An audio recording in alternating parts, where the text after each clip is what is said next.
It's time for the best coverage of the top stories in sports. The Sports Wrap with Jason Page starts now. Indeed, and great to have you with us on this Monday edition of the program. Got a lot to do over the next 60 minutes. Brian Twining drops by from Bleacher Nation to talk about NASCAR. Big race in Iowa yesterday on the short track. It was a mess. Like 17 cautions. We'll also talk with our friend Robin Lundberg, who usually joins us to talk about the WNBA. Today I want to talk to him about wrestling because there was a huge breaking story last night at SummerSlam. Nobody would have expected. I mean, short of like Undertaker rolling Hulk Hogan out in a coffin and Hogan popping out and saying, "Just kidding, I'm really alive." Other than that, I don't think anything could have surprised me more than what we saw at the end of SummerSlam last night. Sammy Arnell, who says hello. What was it? I didn't watch. What was it? Brock Lesnar returned to WWE last night. Because he hasn't been around he's been for gone a while, for a while. He's been gone for years. And the word was he would never come back because he was kind of caught up in the Vince McMahon mess with some allegations of inappropriate behavior and like. Well, he's the one who tried to wrestle in UFC, isn't he? He did. Oh, he fought in UFC. He won some fights in UFC too, and then he got his you-know-what kicked in UFC. By the way, Brock, all the power to you. The dude looked massive last night. All right, let's talk about the NFL. Micah Parsons is not as large as Brock Lesnar, but he is really good at football. And there's a big problem right now for the Cowboys, Sammy Arnell, in that Micah Parsons has finally just thrown in the towel and said, "I want out of Dallas." I don't think any of us saw this rising to this level. We all assumed this deal would eventually get done. But now you start to look around and you say, maybe they're at an impasse and it can't get done. Yeah, it's like death, taxes, and the Dallas Cowboys having a contract fallout during training camp, which tanks their season. Those are like the three things you can count on in life. This is not good because, Jason, along with the trade request that came out over the weekend, there was seemingly, I don't know if it was more reporting or like Micah just putting this out himself, but the allegation that his agent is being closed out of the room by Jerry Jones very much came to light.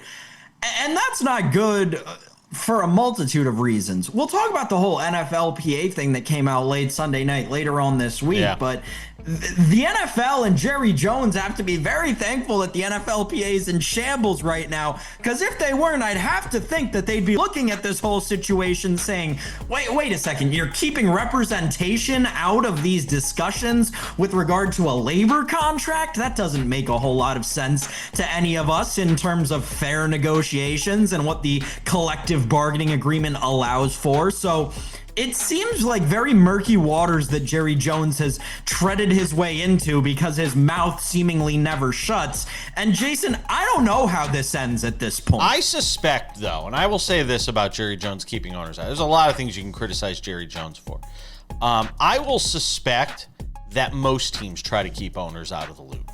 I suspect most owners try to go directly to the player.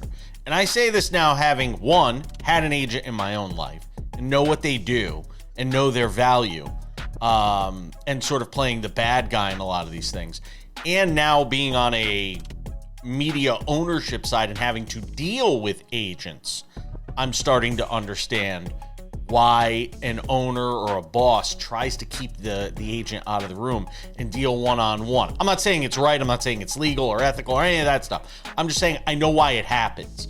And I suspect it probably happens more times than not. What this boils down to, though, is Jerry and the Cowboys just can't figure out how to get this Micah Parsons deal done. And he is a critical component to what they're trying to do. And at a time of the year where hope is supposed to spring eternal, where every team is supposed to feel like, even the worst teams feel like, hey, we could be that team this year. If you're a Cowboys fan right now, you've got to be thinking to yourself, really? Like, we didn't even get to week 1 yet, and we're already a train wreck. I'm curious to see what the fallout is. What were you going to say real quick? Meanwhile, up the road in Tennessee, did you see the video that Cam Ward throw this weekend? The Tennessee Titans fans have convinced themselves that they're winning the Super Bowl this year, and the Dallas Cowboys fans are sitting back pouting about their defensive edge rusher. I'm bringing this one up as a point of personal privilege for you, sir, because you are Bills fan number one on this show. And when I saw this story this weekend, I said, oh, I wonder if Sam's got an interesting take on this, because James Cook shared a lot of the load last year with a couple other guys in that backfield. And now and he's looking around and saying, look, there are a bunch of guys from my draft class on this team who got their bag. I'm not getting mine. I'm in a contract year. I'm going to make a business decision and not practice as a Bills fan number one. But even just from a management standpoint, how do the Bills sort of navigate this situation? From a management standpoint, there's one thing that everybody in the NFL, and I know everybody at One Bills Drive already understands. Everyone in the NFL has got to understand this, and fans out there alike. James Cook has probably the worst agent in the NFL.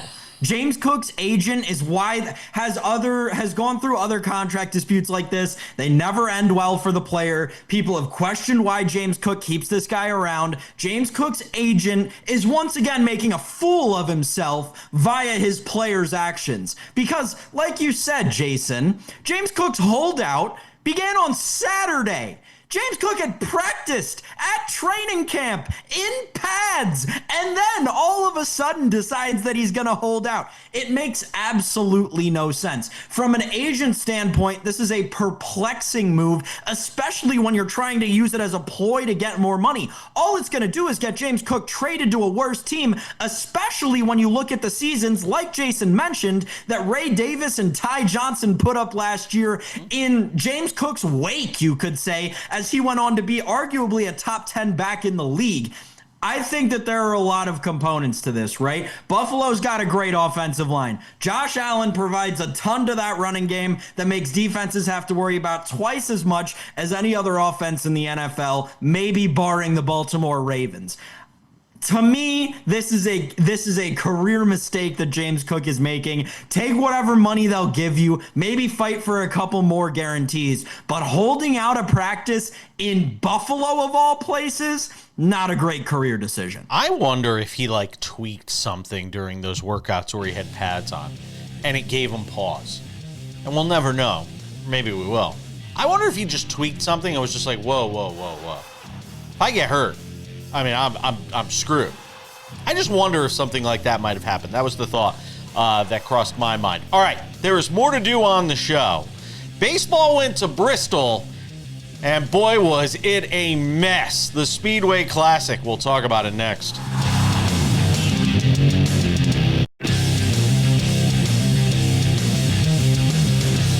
Major League Baseball played its Speedway Classic on Sunday. They had been originally scheduled to play it on Saturday, featuring the Braves and the Reds. Boy, oh boy. I mean, look, I'm not trying to take shots at Major League Baseball here. They've had a great year.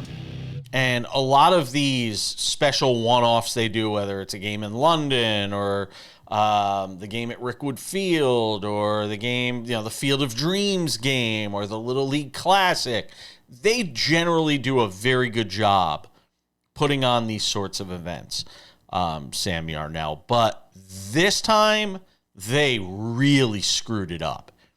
And it could have consequences. I know everybody's going to say, it's a 162-game season. What is one game? Well, for the Cincinnati Reds, that one game could be the difference between making the playoffs and not making the playoffs. And when you have Major League Baseball doing what it did on Saturday, which bled into Sunday, and the Braves beat the Reds in that game on Sunday, If the Reds miss the playoffs by a year, they really might be able to point to what happened on Saturday, where Major League Baseball should have never started this game, Sam Yarnell. This game should have never begun, given the conditions of that field. I mean, look at how bad the dirt looked on the infield. That game should have never started. And instead, you lose Chase Burns. The Braves lost Spencer Strider, but the cost is much higher for Cincinnati losing Burns because they're in the midst of a playoff chase with a hungry fan base that's dying to get back to the postseason. You had all those fans sitting out in the rain forever, and you come back on Sunday, and you got to just throw whatever you can throw out there. And the Braves wind up with, look at that field. I mean, my God, there were puddles on the infield for crying out loud, Sam. How, if you're Major League Baseball, can you do this when they were very capable? Everybody had an off day on Sunday for the Reds and Braves. They could have just not played the game and played it on Sunday. You would have had the starting pitchers you were supposed to have. Instead, you had what was literally a mess. Yeah, so the whole whether or not they should have started the game thing, I guess becomes interesting, but to me is like just a weird inconvenience and like something that no one really had control over on a greater awesome thing that Major League Baseball put together. And I cannot fault them for anything that they did.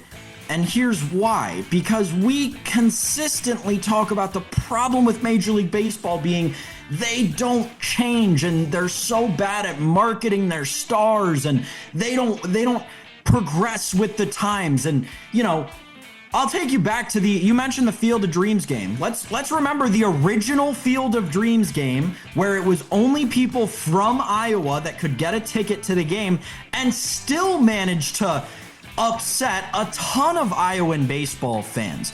It feels like the Rickwood Field thing, similar kind of idea, but it felt like Major League Baseball had learned from the two, at that point, Field of Dreams games. We completely forget about the second Field of Dreams game because it was awful. We only remember the first one because Tim Anderson hit that electric walk-off home run that nobody will ever forget. But we completely forget that the second one ever happened because it was a horrible game that also suffered a rain delay, I believe. They learned from the Field of Dreams experience, put it to use at Rickwood Field. It was a little better, and they just tried to scale that up with the Speedway Classic. Maybe they got a little bit too ahead of themselves, out over their skis, if you want to say that. But again, I cannot hold this against Major League Baseball because they are showing us that they're trying. They're trying to put baseball in front of 185,000, whatever it was, people. They're trying to set new records. They're trying so hard to make this game bigger than it is right now. Sam, they're trying, but that trying on Saturday could have led to an injury. You have Ellie De La Cruz out there playing on that track. There was a play at first base. There was a play at first base in that game, in the first inning, I believe, where you've got a pitcher having to cover first base. He misses the base entirely, and all I could think to myself is, you're gonna have a pitcher like tear up a knee or something like that. I mean, it was. Look, I admire the fact that they are trying to reach out and do different things. Like I said, I talked about those other games, and by the way, don't forget that Little League Classic they had where the Tigers walked it off on the Yankees too. They which still was also, have it every year. Yeah, it's great. So successful that it just becomes commonplace. I love it. But this was dangerous, and it could have an impact at the end of the year if the Reds wind up missing out in a very tight race, as it is right now in that National League. For them to potentially lose out. I mean, it's a bad break if you're Terry Francona and that team and you fought your heart out.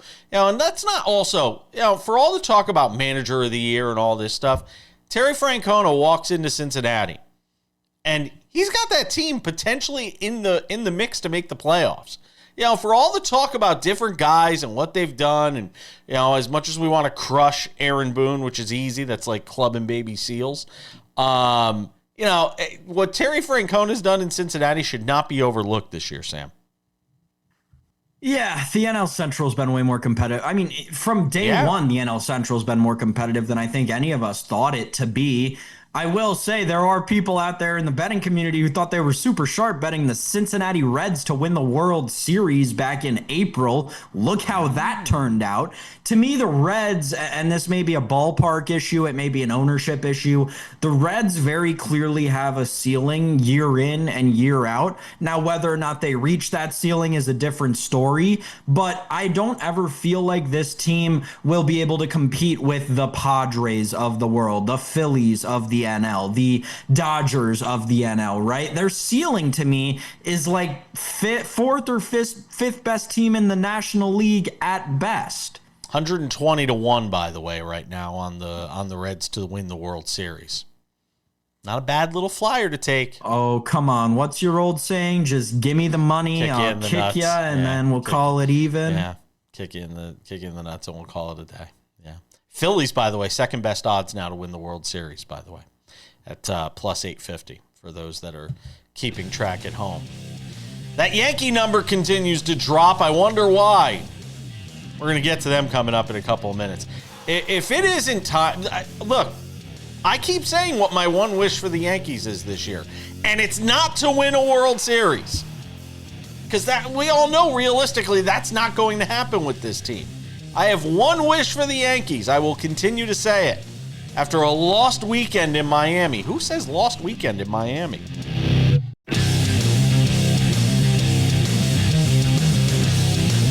All right, Sam. Segment 3 of the show. Coming up in 10 minutes, Robin Lundberg does a great job over at SI. He also hosts the Robin Lundberg Show on YouTube. Mad Dog Radio as well on Sirius XM. He's a huge wrestling guy. He was at SummerSlam last night. We'll get his thoughts on the shocker, the shock of Brock. Oh, see, you like that? I did that there. The shock of Brock, with Brock Lesnar showing up at WrestleMania, or rather at SummerSlam last night at MetLife Stadium. Let's talk about the shock in Miami. I mean, who had the Yankees getting swept by the Marlins? I tell you, I'll give you credit. You have been very high on the Marlins, and all of a sudden you turn around, they're 55-55, and they still got a ways to go to try and win that wild card out there, or win one of those wild cards in the National League, and we're probably smoking something if we think they're going to wind up a wild card team. But I gotta say, I was impressed with what I saw out of the Marlins this weekend. As bad as the Yankees are, and they're a mess, and the base running stuff, and the errors and all this, as much as we could sit here and talk about that for a moment before we crush the Yankees, which is coming. I'm warning you in advance. Disclaimer, I'm about to crush the Yankees. What the Marlins have done at 55-55 is pretty remarkable. Jason, it's incredible what the Marlins have done this season. A ragtag bunch, right? After, I think a lot of us, myself included, last season and coming into this season for a large portion of it, wrote off the Miami Marlins because of the management problems that they had going on. The removal of Kim Ng, the implementing of Peter Bendix. I'll say it. At the beginning of this whole thing, wasn't a huge Peter Bendix guy. I thought some of the moves that he made were a little bit misinformed. I'm eating crow on 100% on that. Clearly, one of the more forward-thinking baseball front offices in the league. I don't want to give all the credit just to one guy because it's incredible, the implementation of analytics and data that they've used down there. But I'll tell you, man, between the season that Kyle Stowers is having, the return from that Trevor Rogers trade just gets better and better by the day. This Marlins team, they've got a Rookie of the Year candidate in Gus Ramirez. This is a Marlins team that is going to hang around for a good while. And, the way the Phillies have trended over the last couple of years, you're seeing it with the Braves now. The Nationals are coming back up. It's time for the turning of the tables once again in the NL East. You see this in this division every 5 to 7 years. The bottom will flip to the top and the top to the bottom. It was at the end of Chipper Jones Jones's career, at the end of Jimmy Rollins' career the last time when Giancarlo Stanton was winning MVPs and Bryce Harper was winning MVPs. It's the last time the division looked like that. We're approaching the next time the division's going to look like that, Jason. All right, let's talk about the mess that is the Yankees, because if I have to hear Aaron Boone go into a post-game press conference one more time and say, it's all right there in front of us, or we're not a bad defensive team, or we're not a bad base running team, and he tries to say, like, well, no, this stuff happens with all teams. These base running blunders, they happen with everybody. It's not just us it happens to. No. It happens to everybody, Sam. It's just there's more attention on us because we're the New York Yankees, and that's why it's getting more attention. Here's the problem with that. Every time I watch these games where the Yankees are making these mistakes, every time I watch these games, I look at the team across from them, they're not making those mistakes. So either all of these things happen when they're just not playing the Yankees, or Aaron Boone is just a bold-faced liar. And Aaron Boone is trying to put a, lipstick on a pig. He's trying to make this thing look better than it is. I keep saying it. I have one wish. Don't even make the playoffs. I want to see the Yankees miss everything. Or get into the wild card and just get your doors blown off, get smoked. I don't want to see the Yankees succeed this year. If it means the end of Aaron Boone, you even had Jeets and A-Rod this weekend that are out there saying it. There's got to be a change here. There's got to be something has to change. And again, if you can't change all the players, and you can't change all the pieces that, Brian Cashman has made and the components he's brought in. If you cannot do that, the change that has to be made is the manager. And I'm the first person to say, you can't say replace a manager, Sam, and then not have one to who's the next person going to be? All right, if you fire Aaron Boone, who are you going to get that's better? Anybody right now. I'll take anybody. I will take Sam Yarnell managing the New York Yankees right now. I'll take Joe Torre hobbling out in his uniform that doesn't fit anymore. I'll take Joe Torre. I'll take Don Mattingly. Give me Don Mattingly. Somebody call Willie Randolph. He's got nothing better to do. Give me anybody. I will take anybody over the current situation because something has to change. And it's not going to change as long as Aaron Boone remains the manager of this team.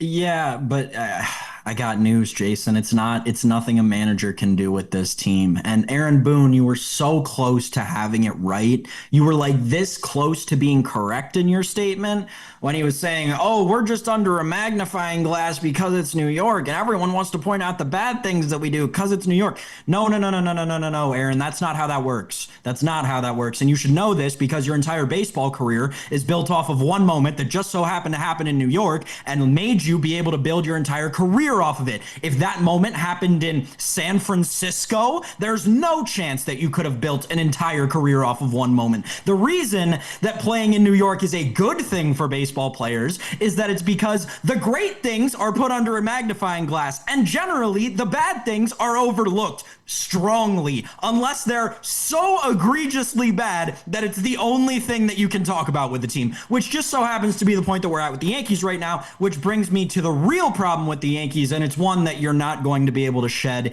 even with the canning of Aaron Boone. There is a fundamental problem with the way this organization identifies, develops, and profits off of talent. It's been the case for we're going on a decade now since the Yankees actually produced a meaningful prospect who came up and had an extensive career in Major League Baseball. It's Aaron Judge. That's the last one. And they kind of ran into that one too because he wasn't a highly touted prospect. No, he wasn't.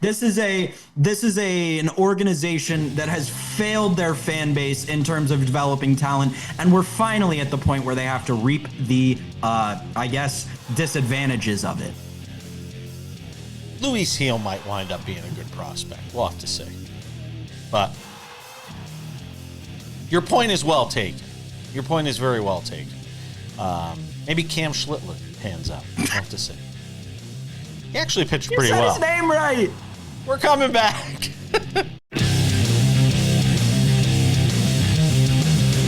All right, This Monday edition of Sports Wrap continues, and if I'm talking about wrestling, you know something big must have happened. I'm not like one of those parachute wrestling fans. I mean, I keep pretty good tabs on what's going on, although I have watched wrestling much less, Raw especially, since it went to Netflix. It's just not the same as being able to flip over and watch it over on USA. Robin Lundberg is here, host of the Robin Lundberg Show. Does a terrific job with that over on YouTube. You can catch him on SiriusXM Radio, also with SI on the women's basketball. He's a busy guy, and he was at SummerSlam, the two-day event at MetLife Stadium.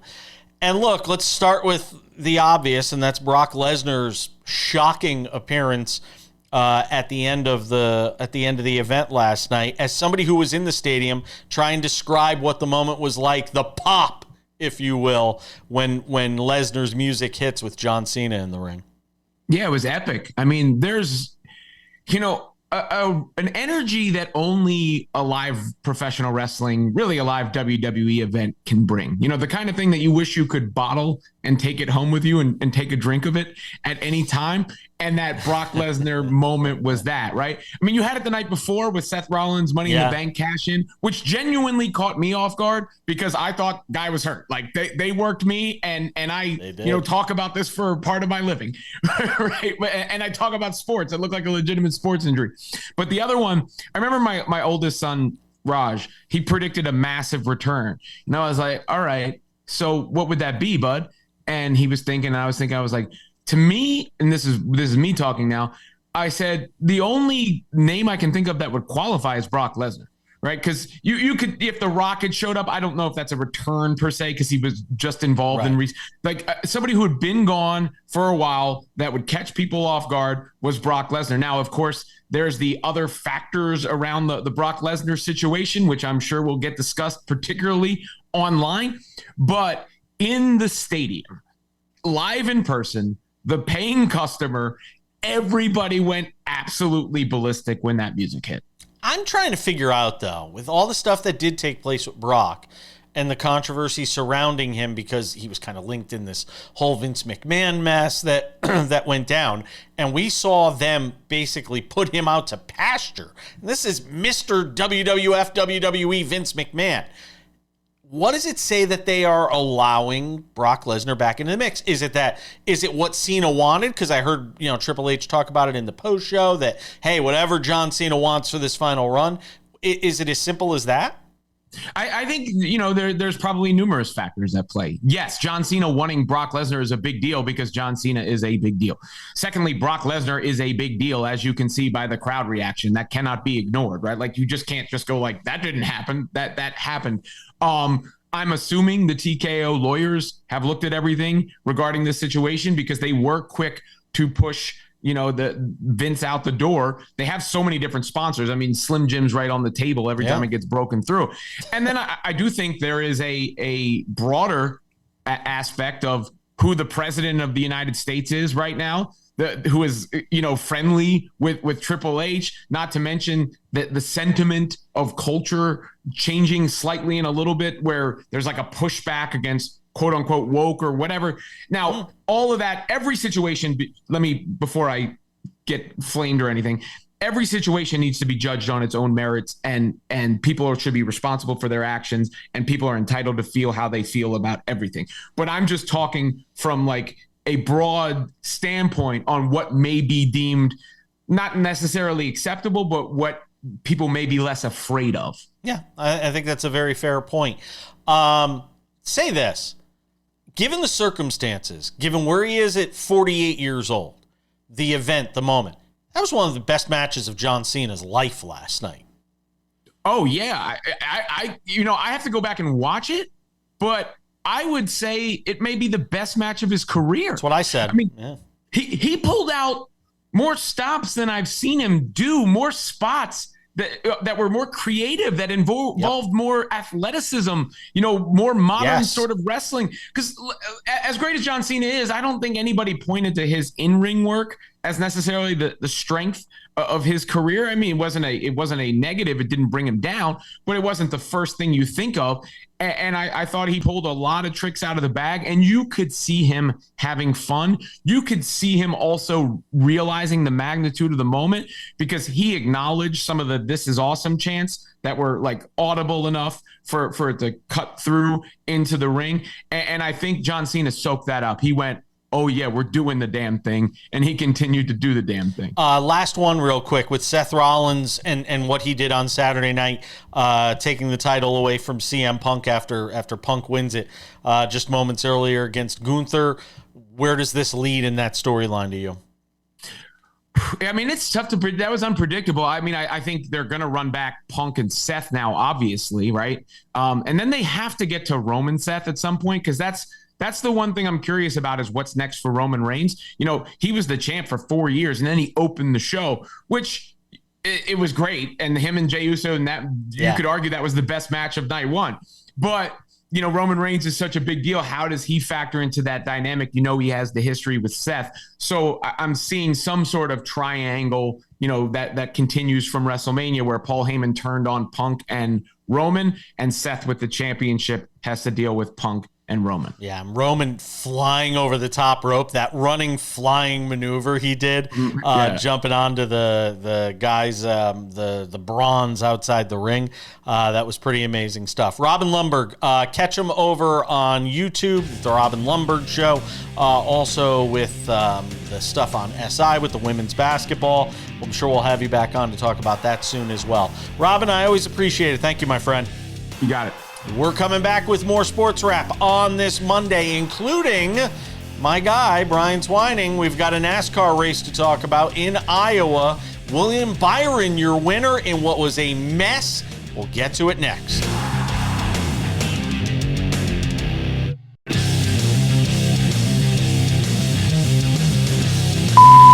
All right. Odds and Ends wraps it up in about 10 minutes on the show. Notes from golf and track and field makes it into the show today. I got nothing for you. Let's talk some NASCAR. Every Monday on the show, Brian Twining joins us from Bleacher Nation to break down what happened in NASCAR. The Cup Series visited Iowa this weekend, the Iowa 350. Brian, and I was telling you off air, and I was sharing this with you and our friend Tino Patino on Sunday. It was the first race this season that I watched every single lap of. Like literally from beginning to end, I was there for the entire Iowa 350 and all 5,300 cautions that came with it apparently in this race. I'm like, my God. Which we'll get to in a second. William Byron is your winner. Second time this season that he gets a win. And after so many near misses and issues with fuel, and again, it came down to literally just the last drops of fuel. He was running on fumes, basically, going to the finish line. We almost wound up with another different winner. We were that close, Brian, to, Brad Keselowski had an opportunity. Ryan Preece had an opportunity. But at the end of the day, it was William Byron that gets the checkered flag. Yeah, for the first time this year, fuel strategy actually goes the 24's way. I mean, we saw it at Pocono a couple of weeks ago where he actually ran out of fuel, and I believe it was at Michigan where they had a similar situation where they had to pit early. So 24 team did everything right, or at least they hit the cautions right in order for them to make it there at the end. And as you said, biggest loser of this race is surely Brad Keselowski, who by all accounts had the best car, was the only guy that made an organic pass for the lead from what I saw while watching the race when he passed Byron towards the end of the stage one. So yeah, they now look forward to 3 more races for them to try to lock in, as is Ryan Preece, who found an opportunity up at the front as well late there. Yes, he certainly did. And Preece right now is on the outside looking in at the playoffs. He's 17th. Chris Buescher and Alex Bowman, along with Tyler Reddick, have that 14th, 15th, and 16th spot. And it feels like Reddick is pretty secure at this point, doesn't it? Yeah, because Reddick has just been able to do enough to, be in this position where if he does secure a win in these last 3 races, he's not going to be one of the last guys in the playoff standings because he has been pretty consistent throughout the year. So he's had a decent year, and I do think he's fairly safe when we're looking at the playoff picture. What do you attribute the fact that basically stage one was as clean as can be? Clean and green, or green and clean, as they like to say. But then basically after the first 150 laps of this race, it felt like the last 200, there were just wrecks everywhere. What do you attribute that to? Yeah, I definitely think it has to be attributed to the stress levels rising as we get closer and closer to the end of a race, where guys know like this is the pay window is open, where the first stage, yes, there's stage points. There's a playoff point for the stage one winner out there. But guys know like you can't win a race or even finish if you don't get there. So stage one only being 70 laps too, I don't think guys were too aggressive in the moves that they were trying to make. And then as we got later in the race with all the restarts, that's where all the action actually occurs. And that's why we had so many cautions there. Is there something, with the first 2 years of this race, is there something you'd like to see them do, whether it's in the setup of the cars, the tires, because we saw guys, having issues with tires again in this race. Is there something you would like to see NASCAR do with this race coming back here next year? Look, I'm pretty sure I said this last week. I'm not a car expert. No, I know. It is fairly clear. It's pretty damn clear. We need a new aero package and probably more horsepower. The tires are just a Band-Aid and a perception fix to a larger issue of this car not allowing guys to make passes. Fair enough. Yeah, no, go ahead. And to me, that ruins the short track racing, because when you have a guy who's running 3 to 5 tenths faster than somebody in front of them, yet they still can't pass because of aero blocking or simply not being able to stay in the bottom lane, it just makes the racing not enjoyable to people that know what's happening on the track. A thought on Bubba Wallace, by the way, who came off the win last week, because he all day it felt like, he was anywhere from like 17th to 20th. Then I turned around at the end of the race, he finished 6th. How the hell did he finish 6th? What did I miss?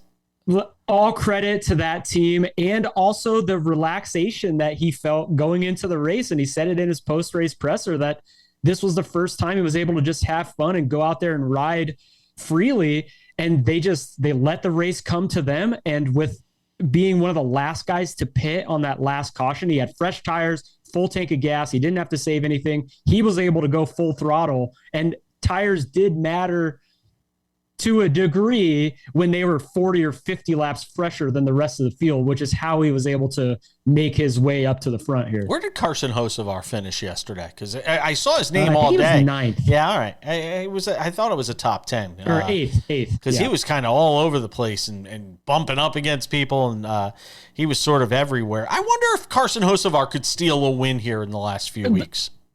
I just want to make a point and say, I think that is the perfect example of how wild and chaotic yesterday's race was, is that Carson Hocevar, one of the reasons we had a caution earlier in the race, him getting spun out also too in the middle of it, finishes inside the top 10. And yes, I do think Hocevar has a chance, but most likely at Daytona. All right, fair enough. Quick thought in the last 20 seconds on Watkins Glen. Trackhouse versus Chris Buescher. That's kind of where I'm looking at. Connor Zilic is jumping into the 87 once again. So we're going to get a Cup Series Zilic versus Van Gisbergen battle. Love it. Brian Twining, check him out. Bleacher Nation does a great job over there. Thank you, my friend. Have yourself a great week. We'll talk to you next week. Yep. Thanks, Jason. We're coming back with more Sports Wrap on a Monday.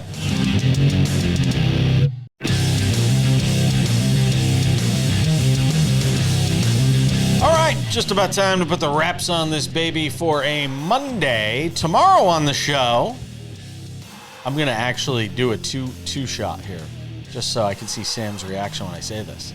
Diana Rossini on the show tomorrow, Sam. Oh, look at that. That's as big as you'll ever see the kid smile. Woo! Diana Rossini of The Athletic will hang out with us on tomorrow's show. Always happy to welcome her into the mix. Couple of reminders for you before we say goodbye. If you have not done so yet, make sure to subscribe to the Sports Wrap with Jason Page podcast, available on all your favorite podcasting platforms: Spotify, Apple Podcasts, YouTube Podcasts, iHeartRadio, TuneIn, Odyssey, Amazon, you name it. If there is a podcasting platform, our show is available on it. And all you got to do is subscribe. It's free, commercial free. 45 minutes, boom, right there for you every day. You can be in the shower, on the treadmill, laying in bed, on the train, plane, car, wherever. Make sure to go and check that out. If you love watching us, but sometimes you can't get in front of the television, you want to watch us on your iPad, your laptop, your phone, whatever it may be, there are two other ways you can watch the show, aside from the over 300 affiliates we are now on as of September 1st. Over 300 affiliates that we will be on. There's two ways you can watch. One is through Spotify. Go and watch the show there, and again, make sure to subscribe. It's commercial free. Or on our YouTube channel, the Sports Wrap with Jason Page YouTube channel. If you have not subscribed yet, what are you waiting for? Clips from the show through Sports Wrap Shorts, the full show there every day as well. And without any further delay, ladies and gentlemen, it's time for some odds and ends. Odds and ends, Sam Yarnell. How about Cameron Young? Let's a tip of the cap to that man, because he's one of those, best golfers never to win anything. And Cameron Young finally gets that elusive first PGA Tour title. He did it at the Wyndham Championship, Sam Yarnell, in Greensboro, North Carolina, and he did it in convincing fashion. Won by 6 shots. 1,000th player to win a recognized PGA Tour event, by the way, as well, which goes all the way back to 1860. And congratulations to Cameron Young. I think he deserves an attaboy. There you go. Yeah, very cool for Cameron Young after all the narratives that have surrounded him for so long and all the coverage that he's gotten to be Mr. 1000. A very cool little moment there in the golf world on Sunday, Jason. Yep, very cool. Cameron Young, congratulations to him. And who knows, maybe it unlocks him and he does some other things. We'll have to wait and see. So Cameron Young wins. Also, another note to be mentioned from golf. Congratulations to Miyu Yamashita. She wins one of the LPGA majors, or the women's golf majors.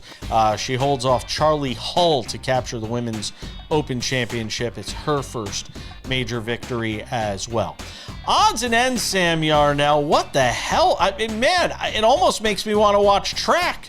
When Noah Lyles and this guy Bednarik were going down the backstretch at this track and field event, I have always said I have never understood why professional track and field, why there is, we love horse racing. And, those are horses going down a track. Why don't people want to watch, like, actual fastest people in the world race against each other? I think like a pro league for something like this, I have always said that I have always thought it would do really well. And I know there's some ideas, or there's some things that have started with professional track and field and this sort of stuff. But man, there is nothing more exciting than those few seconds that these guys are racing down the track. And it got a little contentious with Noah Lyles and this guy Bednarik, who was winning the race most of the way, and then Lyles came back at the end and wins. And if you watch here at the end, they got in each other's faces, and it got a little contentious there. Yeah, weird, very weird moment from Noah Lyles. Like, I don't know, man.